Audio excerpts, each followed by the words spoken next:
Bismillahirrahmanirrahim. Assalamualaikum warahmatullahi taala wabarakatuh. Welcome back to my channel Muzakara Islami bersama saya Muhammad Rifki Husin Balkhair. Alhamdulillah, salatu wassalamu ala Rasulillah Muhammad ibn Abdullah wa ala alihi wa sahbihi wa man wala wala hawla wala quwata illa billah amma ba'd.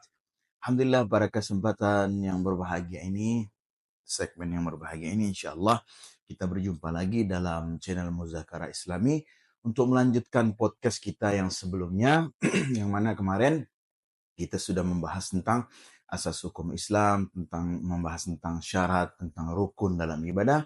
Yang insya Allah pada segmen kali ini kita akan melanjutkan podcast kita, yaitu membahas tentang bab taharah.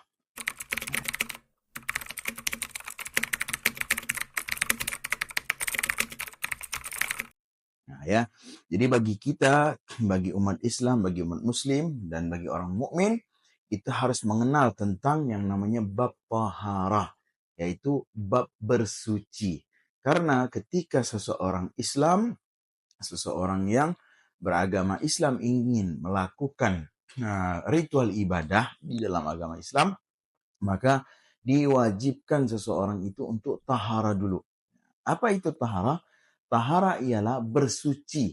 Bersuci artinya membersihkan badan kita dari perihal-perihal yang najis. Adapun bab tahara ini dapat kita sucikan dengan cara berwudu, dengan cara mandi, ya tergantung apa yang kita sucikan tersebut, yang insya Allah akan kita bahas di segmen kali ini. Jadi kita mengenal tentang yang namanya bab tahara. Bab tahara ialah, ya, tahara menurut syara ialah bersuci dari hadas atau najis. Nah, bersuci dari hadas atau najis. Yang mana hadas ini akan kita bahas juga. Ada hadas kecil, ada hadas sedang, ada hadas besar. Ada najis kecil, sedang, dan besar. Insya Allah kita akan bahas di segmen kali ini. Jadi kita perlu tahu definisi daripada tahara tersebut. Tahara ialah bersuci, yaitu bersucinya kita dari hadas atau dari najis. Yang insya Allah juga tata cara bersuci ini juga diajarkan di dalam agama Islam itu tersendiri. Jadi apabila kita ingin bersuci daripada najis-najis kecil, caranya seperti ini. Najis sedang, caranya seperti ini. Najis besar, caranya juga seperti ini. Dan kita juga di dalam bab tahara ini, kita juga mengenal yang namanya pembagian air. Artinya ketika seseorang ingin melakukan tahara, bersuci, kita juga harus memahami tentang air yang ingin kita gunakan untuk tahara tersebut. Ya, karena di sini di dalam kitab kita merujuk kepada kitab fikih, ya, seperti Safinatun Najah, ya, macam-macam air, ya. Pembagian air itu kita akan mengenal daripada yang pertama, air suci mensucikan. Nah, ini yang dapat kita gunakan untuk bersuci, tahara, ya. Yang pertama, air suci yang dapat mensucikan. Yang kedua, air suci dapat mensucikan tapi makruh hukumnya. Makruh hukumnya untuk digunakan bersuci. Jadi yang pertama, air suci mensucikan, yang memang boleh kita pakai untuk bersuci. Yang kedua, air suci mensucikan, akan tetapi air ini makruh untuk kita pakai bersuci. Nanti akan saya jelaskan. Kita harus mengenal dulu satu-satu. Lalu yang ketiga, air suci tetapi tidak dapat mensucikan. Ya kan? Jadi sifat air itu suci, tapi tidak dapat mensucikan. Artinya airnya bersih, tapi tidak bisa untuk kita tahara. Nah, itu yang ketiga. Lalu yang keempat, air mutanajis. Air mutanajis ialah air yang terkontaminasi najis, yang mana air itu tidak suci dan tidak dapat mensucikan. Artinya air itu najis, terkena dengan najis. Nah, maka kita akan bedah pertama. Yang pertama ialah air yang dapat untuk kita buat tahara, buat bersuci, ialah air yang suci mensucikan. Artinya air tersebut dapat kita konsumsi juga, artinya airnya suci, boleh diminum, boleh digunakan. dan dapat mensucikan badan kita daripada najis-najis yang terkontaminasi dalam diri kita ataupun hadas, ya.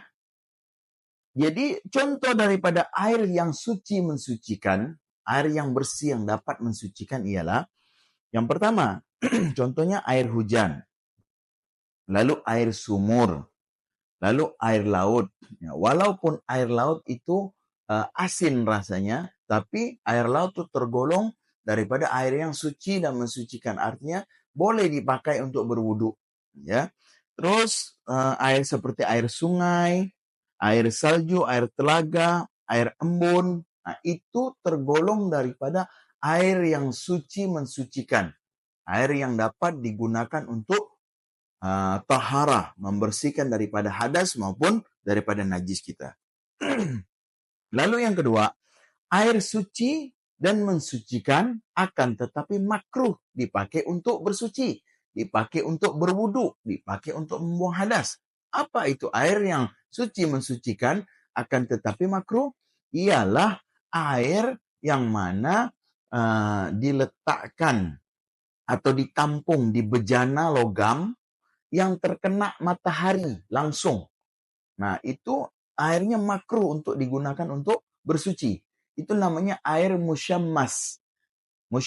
Air musyammas ialah air yang ditampung di dalam bejana logam yang terkena langsung matahari. Nah, itu makruh hukumnya untuk kita gunakan suci, untuk kita gunakan bersuci. Untuk kita menggunakan berwudu, atau kita gunakan untuk membuang hadas, atau kita gunakan untuk istinja atau mandi wajib, itu makruh hukumnya. Karena apa? Karena terkontaminasi langsung oleh panas matahari yang mana tempat air itu ya terbuat dari logam. Nah, karena menurut penelitian kalau air yang diletakkan tempat dari logam ya langsung terkena oleh matahari, otomatis kan panas tadi itu. Maka logam tersebut tuh akan mengeluarkan zat-zat yang tidak baik untuk tubuh kita, untuk diri kita. Maka dari itu Rasul Shallallahu Alaihi Wasallam mengatakan air yang seperti ini makruh hukumnya untuk bersuci. Bayangkan ya, sebegitu detailnya agama Islam yang mengajarkan kita dari hal-hal yang sekecil apapun itu yang memudaratkan untuk diri kita. Rasul Shallallahu Alaihi Wasallam memakruhkannya, bukan melarang ya. Kalau melarang artinya mengharamkannya. Tapi di dalam kajian ini memakruhkannya, artinya seperti kita bahas di bab pertama kita podcast ini tentang asas-asas daripada Islam. Salah satunya adalah asas hukum yang namanya makruh. Apa itu definisi makruh? Dilakukan tidak mendapat apa-apa. Arti tidak mendapat pahala. Arti boleh dilakukan. Akan tetapi menghindari daripada perbuatan makruh tersebut mendapatkan pahala dari Allah Subhanahu wa taala. Jadi alangkah baiknya apabila kalau kita mampu untuk menghindari daripada perbuatan makruh tersebut, ya kita hindari agar kita mendapat pahala dari Allah Subhanahu wa taala. Lalu selanjutnya air yang suci akan tetapi tidak dapat mensucikan, ya. Air yang suci tidak dapat mensucikan seperti air musta'mal, ya. Air musta'mal itu air yang awalnya suci mensucikan, ya, awalnya suci mensucikan. Akan tetapi karena sudah kita pakai untuk berwudu, nah tetesan air yang bakal bekas kita wudu tadi itu masuk ke tempat air yang awalnya suci mensucikan karena bekas wudu kita dan bekas wudu kita mengalir daripada ke tempat air yang sebelumnya suci mensucikan, itu akan menjadi mustakmal. Ya, air mustamal itu air yang sudah terpakai bersuci. Maka air tersebut tidak dapat dipakai bersuci lagi. Ya, air tersebut digolongkan dengan kata air mustamal. Air yang telah digunakan untuk bersuci atau menghilangkan hadas.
Ya, kita lanjutkan. Tadi mic-nya habis baterainya. Nah, kita lanjutkan. Jadi wajiblah bagi kita umat Islam, umat mukmin, umat yang muslim mengetahui daripada pembagian air tersebut. Agar apa? Agar kita tidak salah menggunakan air tersebut untuk bersuci. Nah, karena seperti saya bilang dari awal, yang namanya agama Islam, ya, wabil khusus bab ibadah, itu ada syaratnya, ada ketentuan-ketentuannya. Ini salah satunya. Ketika syarat seseorang ingin bersuci, harus mengetahui air yang mana dulu yang dapat untuk bersuci. Nah, lalu kita paham tentang rukunnya, kewajiban-kewajiban daripada ibadah tersebut. Nah, ini harus kita pahami semua. Maka dari itu kita harus pahami pembagian daripada air. Tadi udah saya jelaskan ya masalah bab air. Lalu, yang berkaitan dengan tahara ini adalah najis. Karena yang namanya tahara membersihkan daripada anggota tubuh kita daripada hadas dan najis. Dan kita juga harus selain memahami tentang pembagian air, kita juga harus memahami tentang pembagian najis tersebut. Karena najis tidak satu saja di dalam agama Islam, dibagi menjadi 3. Ada yang namanya najis mukhaffafah, ada namanya najis mutawassithah, ada yang namanya najis mughalladhah. Ada 3 pembagian najis dalam agama Islam. Yang pertama mukhaffafah, yaitu najis yang ringan. Yang kedua, najis mutawassithah, yaitu najis yang sedang. Dan yang ketiga, najis mughalladhah, yaitu najis berat. Nah, ini ketiganya perlu kita pahami karena ketiga-tiganya beda-beda untuk cara bagaimana mensucikan dari najis tersebut. Maka dari itu wajiblah bagi kita seorang muslim mengenal dan memahami, mengetahui pembagian najis tersebut agar apa? Agar kita paham bagaimana mensucikan daripada najis-najis tersebut. Nah, ya. Di sini saya bacakan ya. Yang pertama ialah najis mukhalladhah. Apa itu najis mukhalladhah? Yang pertama mukhaffafah, mohon maaf. Mukhaffafah, apa itu mukhaffafah? Yaitu najis ringan.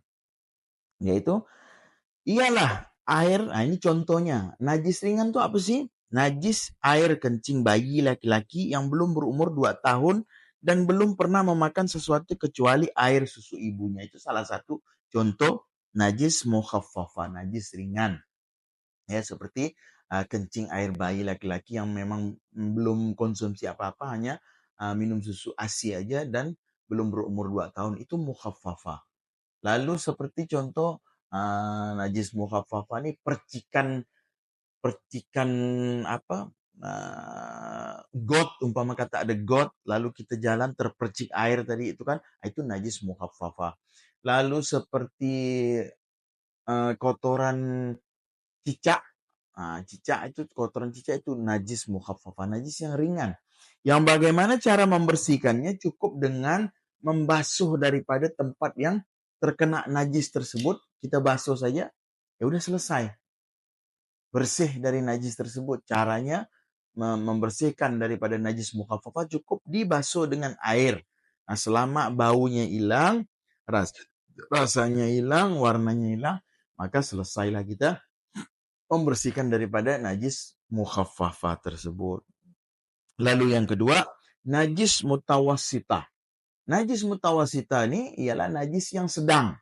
Artinya tadi ringan, sedang, berat. Nah, ini mutawassithah nih najis yang sedang. Saya bacakannya, definisinya ialah semua najis selain daripada najis mughalladhah dan mukhaffafah itu adalah mutawassithah. Jadi nanti saya jelaskan mughalladhah dulu. Jadi biar ada perbandingan. Lalu yang ketiga najis mughalladhah, yaitu najis berat. Najis berat ialah najis yang mana wajib cara membersihkannya dengan membasuh dengan air 7 kali dan salah satu diselingi dengan tanah. Nah, contoh najis mughalladhah ialah seperti jilatan lidah anjing, mohon maaf ya, anjing dan keturunannya dan babi keturunannya, apabila dia menjilat kita ke kulit kita, maka itu dihukumi dengan najis mughalladhah, najis berat.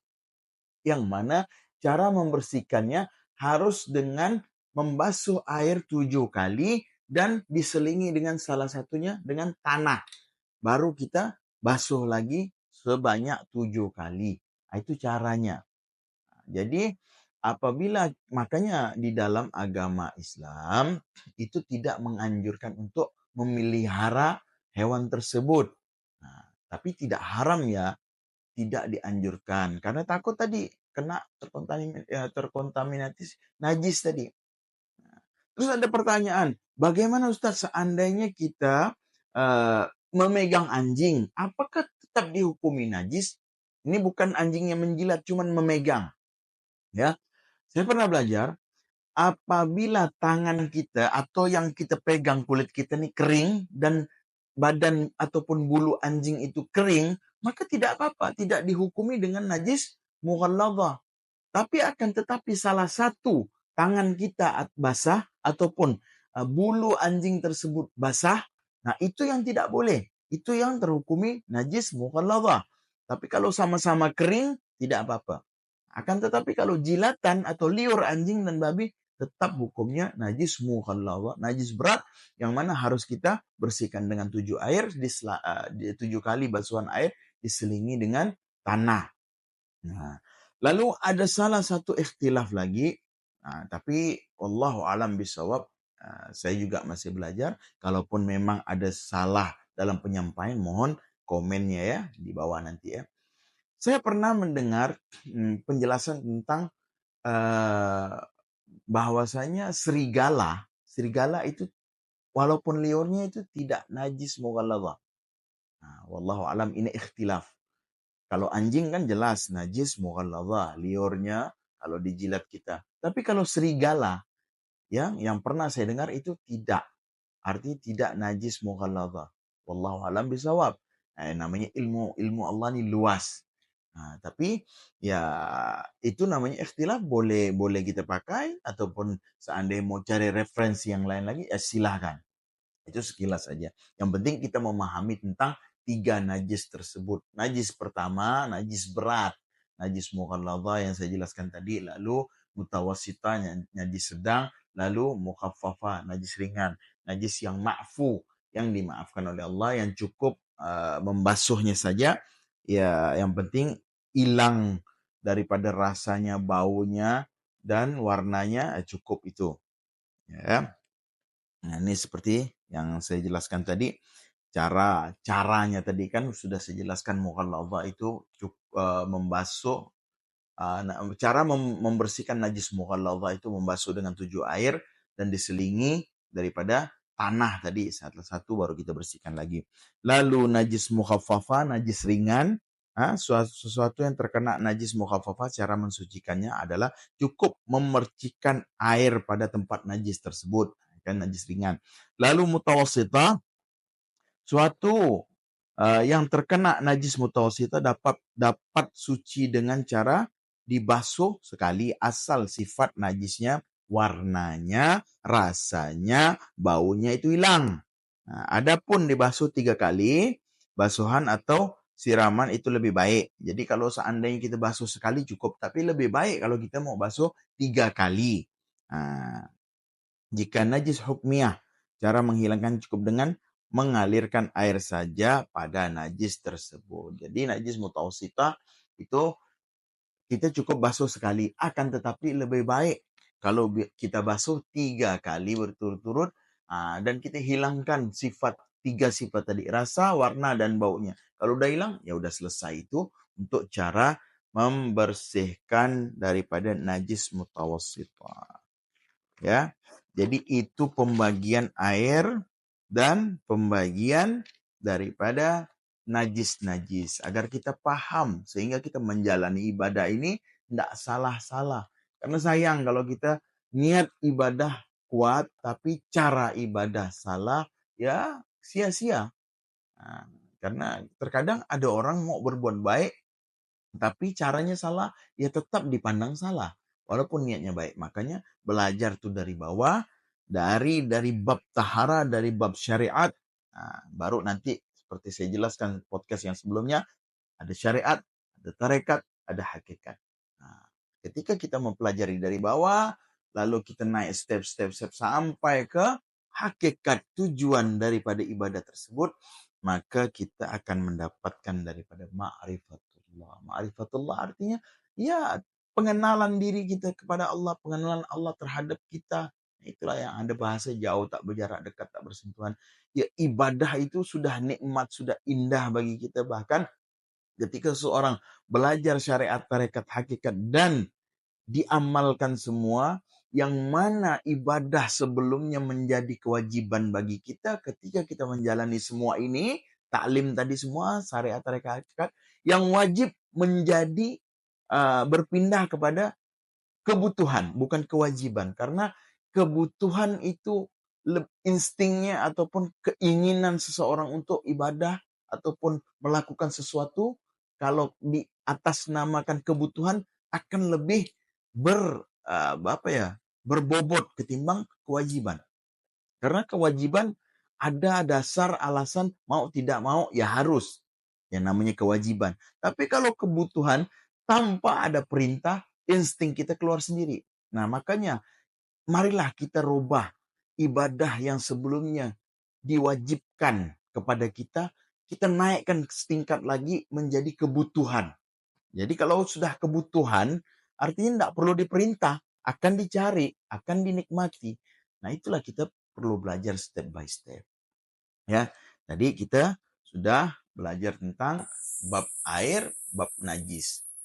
Masih di dalam bab tahara, di dalam agama Islam juga kita mengenal yang namanya bab istinja. Nah, ini sangat penting bagi kita, bab istinja. Saya bacakan ya, apa itu istinja? Istinja ialah segala yang keluar dari kubul dan dubur seperti, seperti kencing dan buang air besar, wajib disucikan dengan air hingga bersih. Nah, itulah dia yang namanya bab istinja. Jadi istinja itu membersihkan. Membersihkan dengan bersih apapun yang keluar dari dua lubang unsur tadi ini. Yaitu kubul, dari kemaluan depan kita, dan dubur, dari kemaluan belakang kita. Jadi keluarnya dua unsur tadi ini dari dua lubang tadi ini, dua unsur lubang, apapun itu, maka wajib dibersihkan dengan air dan sebersih-bersihnya. Itulah yang dinamakan istinja. Ya, itu saya kira dapat kita pahami lah. Yang namanya istinja itu membersihkan daripada ketika kita setelah buang air kecil maupun buang air besar. Adapun istinja ini juga kita diajarkan tentang adab-adabnya. Jadi dalam istinja ini juga ada adab-adabnya. Jadi tidak sembarangan kita istinja, artinya bersih-bersih ataupun mau buang air itu tidak sembarangan. Di dalam agama Islam sedetail apapun, sekecil apapun perintah itu insya Allah diajarkan. Bahkan saya pernah membaca satu riset yang mana orang di luar agama kita, artinya orang non-muslim meriset agama Islam, dan dia sangat kagum terhadap agama Islam ini, yang mana salah satu agama di dunia yang mengajarkan aturan-aturan, tatanan-tatanan dari bangun tidur sampai pergi ke tidur hanya agama Islam. Nah, sangat salut, sangat bangga mereka orang muslim yang meriset agama-agama di dunia ini hanya agama Islam yang mengajarkan begitu sempurnanya. Dari bangun tidur kita diajarkan doa bangun tidur. Lalu kita diajarkan doa masuk ke kamar mandi. Lalu kita diajarkan doa keluar dari kamar mandi, doa pakai baju, doa bercermin, doa menyisir, doa makan, doa selesai makan, doa keluar rumah, doa naik kendaraan, doa mau bekerja, doa pulang rumah, masuk rumah, sampailah doa mau pergi ke tidur lagi. Itu semua lengkap diajarkan di dalam agama Islam.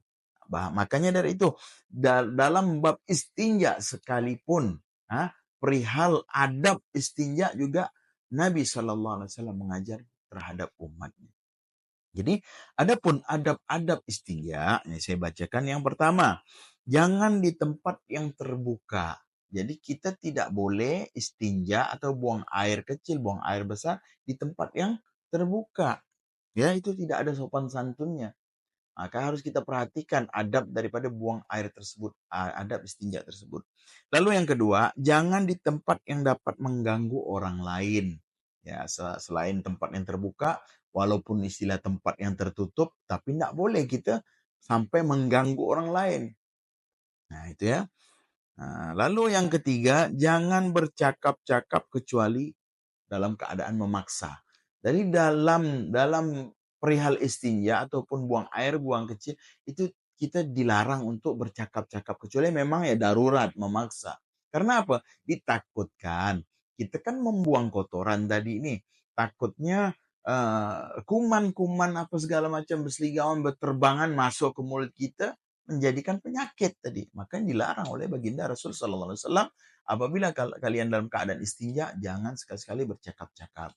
Nah, ini kan kadang-kadang ya banyak terjadi ya namanya juga kadang-kadang anak kos atau anak pesantren bersebelahan WC-nya sambil buang air sambil bercakap-cakap itu tidak boleh, tidak baik ya. Nah, diusahakan jangan bercakap-cakap dalam keadaan buang air atau istinja. Lalu yang keempat, kalau terpaksa buang air di tempat yang terbuka, hendaknya jangan menghadap kiblatnya. Kan kadang-kadang ada waktu-waktu darurat. Darurat artinya mungkin ketika kita dalam perjalanan naik mobil, perjalanan panjang, kita udah kebelet benar, sedangkan kita di tengah hutan. Nah, itu boleh kita buang air di tempat terbuka, akan tetapi usahakan jangan menghadap kiblat. Kalau bisa membelakangi kiblat. Itu salah satu adabnya. Ya. Yang terakhir, jangan membawa dan membaca kalimat Al-Quran. Ya. Jadi kalau seandainya kita lagi istinja, lagi buang air, nah jangan sekali-sekali kita melantunkan ayat Al-Quran. Jangan sambil kencing, A'udzubillahi minasyaitonirrajim. Bismillah, menghafal Quran pula. Itu tidak disarankan dan tidak boleh ya, membawa ayat Al-Quran di dalam istinja kita.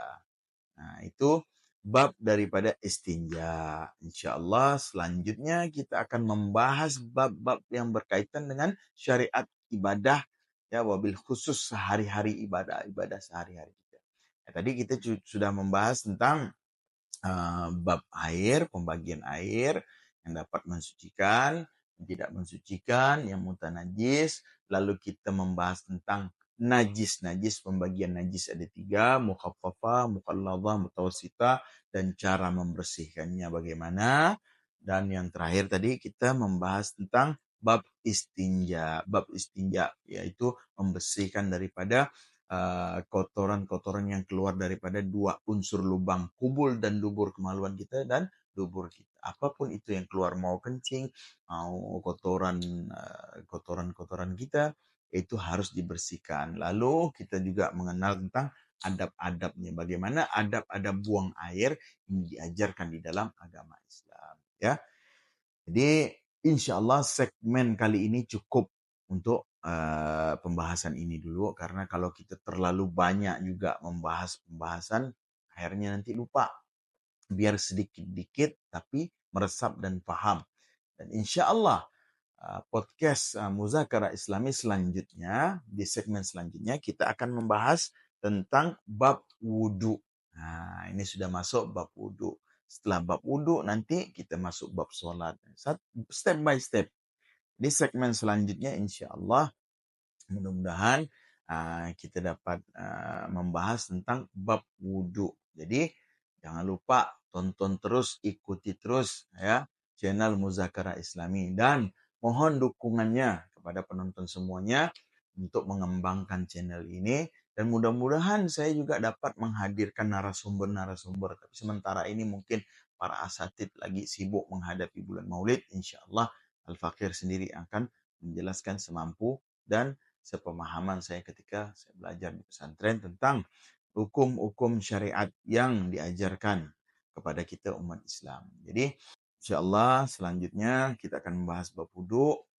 Jangan lupa bagi penonton semua untuk mendukung channel Muzakara Islami ini, jangan lupa like, share, subscribe ya, dan share sebanyak-banyaknya Agar apa?